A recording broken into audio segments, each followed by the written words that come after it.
The topic that I would like to discuss today is related to the urban energy, the problems that we encounter. In order to discuss this issue, I would first give you the brief definitions of what we understand by the different energy sources and also urbanization that we experience today.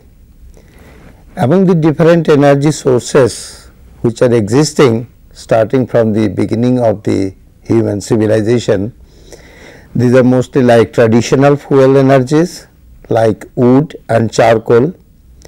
We have fossil fuel energy like natural gas, oil and coal, and then with the development of science, technology and engineering, we have newer and newer energy sources like hydroelectric energy, nuclear energy, then the non-conventional renewable energies like solar energy, wind energy, ocean energy and also energy that we can derive from biomasses. So, these are the different energy sources on one hand, and the other relevant term to be understood is urbanization. When we talk of urbanization, it does not necessarily represent only the fact that the population density is very thick in that particular area. It is also associated with the process of certain changes in the human behavior.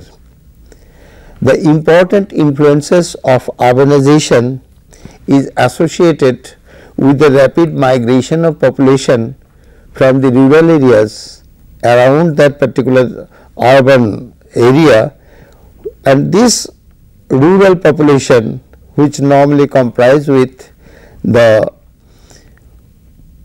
factors such as the changing approaches as they get acclimatized more and more with the urban life, that introduces also some newer dimensions in terms of new informations and newer types of infrastructures. With the above introductions to urbanization and energy sources, now I would like to throw some light on the different kinds of available energy sources in the world, and these sources, they would probably help one to understand more clearly the concepts of urban problem related to energy. Many of us may be aware in today's scenario that the major source of energy that we use today is basically from fossil fuels, and these fossil fuels are like natural gas, oil and coal. These sources provided almost about 87% of the total energy that we get today on earth. And to be more specific, these 87% can be divided into the three sectors like natural gas having 23% contribution, then the fossil oil like petrol, diesel, kerosene etc. has got 38% contribution, and the fossil solid fuel which is coal has a contribution of 26%. The remaining 13% of the energy that we use today are derived mostly from nuclear powers and the hydroelectric power. Each one of them contribute to about 6% of the total energy resources. Then there is another 1% remaining, which is a very recent concept. We use the different kinds of renewable energy sources like solar energy, wind energy, ocean energy, then energy from biomasses etc. But of course, it is expected that with the growing demand of energy, very soon, maybe around 2025 or 30, a stage will come when we will find that this sector with 1% may rise to about 10%, and the competition with the available other sources would become very much compromising in nature, because these available energy sources, they would also become costlier in the coming years. Once we have definite idea about the available energy today in the world, now we will look at the newer dimension known as the growth of urban areas, especially in the developing countries. In around 2010, the world had a total population of about 7 billions, and with the present rate of growth of population, it is expected that by around 2050, the population on this earth would be around 9.2 billions. This additional number, that is 2.2 billions, will be mostly from the developing countries. And more surprising is the fact that this additional population, almost 90% of it, would be contributing to the creation of newer and newer urban areas and the expansion of already existing urban areas in most of the developing countries. Today, if we look at the scenario of urbanization, then we can find that it is mostly Asia, Africa and Latin America. These three continents, they are contributing maximum to the problem of urbanization. So far as the developing countries in the West like North America, Europe or even countries like Australia, Japan, Korea, the developments have come more or less to a saturation level. The annual growth rate of industrialization and urbanization cannot be more than 2% in these areas. But on the other hand, in these developing countries, especially like China, India, Brazil, the annual growth rate is around 8.5 to 9.5 per annum, and most of the other developing and underdeveloped countries, this is about 4 to 5%. Now, this growth in population naturally is a matter of concern related to the urbanization, because as I told earlier that almost 90% of this population would be concentrating in the different urban areas of the three continents of Asia, Africa and Latin America. With such rapid growth, there will be obviously an enormous necessity of additional energy supply, and one has to compromise between the energy supply and the energy demand in these urban areas. The creation of space for accommodating this urban growth is closely related with the different infrastructural developments in those urban sectors.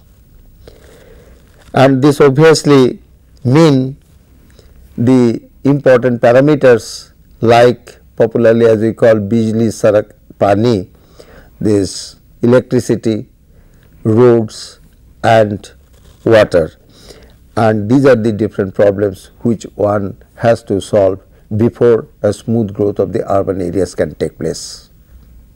The growth of urban areas, as I mentioned earlier, create the crisis of energy in the world. If we review the existing scenario in terms of the world energy resources, it is expected that we have got about 1100 billion tons of coal equivalent, briefly we call TCE. These 1100 billion TCEs of energy, it comprises of fuel energy, comprises of all other sources of energies, and at the present rate of consumption of energy, the world today consumes about 15 billion tons of coal equivalent. And if we calculate it carefully, we find that by the end of this century, these conventional energy sources would be completely exploited. Obviously, this warrants the creation of newer and newer sources of energy on one hand, and on the other we must have better planning of the growth of urban areas in the developing countries. To have the world in a more comfortable way in front of the human civilization, we can have different efforts to resolve this energy crisis, and we cannot deny that there will be urban growth in the developing countries. Some of these processes could include the expansion of the R&D activities and the technological exploitation of renewable energy sources for healthy economic growth of a country. If we want to look for these kinds of solutions, then obviously it is the combined responsibility of the different public administration sectors, such as the local governments, the state governments and the central government in a particular country. And the points which should be specifically addressed to by these three different sections of the public administration are like planning and managing city developments, establishing and enforcing effective building codes and building plans, the basic services such as providing roads, water supply, electricity supply, waste management, street lighting, etc., are to be managed by the local governments in an effective manner, and that should also include the procurement of the raw materials. We should have the full responsibility of the city transportation in the hands of the local government, with contributions coming from state and central governments. The local government should set examples before the city dwellers in the urban areas on the different approaches that could lead to saving of energy. These local governments, they have large number of employees, and at the same time they have got a large number of office buildings in the urban areas. Managing energy, planning buildings, creating green sources, all these things are the responsibility of the local government, and hence I can say that for smoother and long term growth of the urban areas, the local governments should concentrate on the creation of a roadmap which may be as follows, and we call it popularly as the sustainable energy path for urban areas. The different components of this roadmap should be like reduction of carbon emission, reduction of fossil fuel dependence, introduction of different clear fuels, to increase the use of renewable energies, to promote the diversification of the different existing energy sources, to support the local and decentralized power supply to the city dwellers, also to focus on the energy efficiency, to ensure that the citizens' access to the energy services and information are in the best way of energy savings through the energy supplies by the local governments. The roadmap that I mentioned so far can be defined with some more critical points, and these points may be as follows. The local government must ensure appropriate space utilization while planning for urbanization or the growth of the urban areas. Then to develop efficient and accessible public transport system, and this public transport must use cleaner fuels. The government should create a sustainable and low carbon energy vision for the future, which is very, very critical in today's context. Also, the critical energy auditing should form an important energy consumption system for the local governments. The government should also have to examine critically how much energy is actually needed and how much energy is actually used, and also to audit the carbon emission, or popularly we call C emission. In order to simplify the energy problems which are there in any urban area in the developing countries, some of the informations which are vital must be available to the different governments at local, state or central level. These informations are the energy demand and energy supply specially. To elaborate the factor energy demand, one requires to have a clear cut information on the energy or power required from the different sectors such as the residential areas, the industry and commerce area and the transportation. Regarding the other sector, that is energy supply, which is more vital,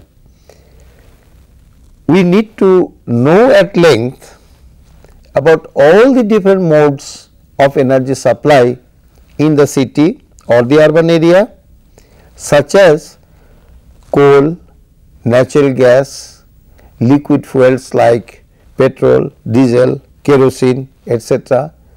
Then the electricity component, which may come from nuclear sectors or from thermal electric sector or from hydroelectricity. And once these two parameters, the supply and demand parameters of energy, is processed and dealt with delicately with proper budgeting and auditing, it is anticipated that the urban problem related to energy may be minimized. As in the present talk, I have given you a roadmap starting with the concepts of energy sources and urbanization, the growth of urban areas in the developing countries, the huge growth of population in the developing countries would be mostly concentrated in the different urban areas, and then with the different kinds of well thought plans equally contributed by the governments at different levels. I would like to conclude that it is not necessary that one in a developing country has to follow blindly the path adopted in the West.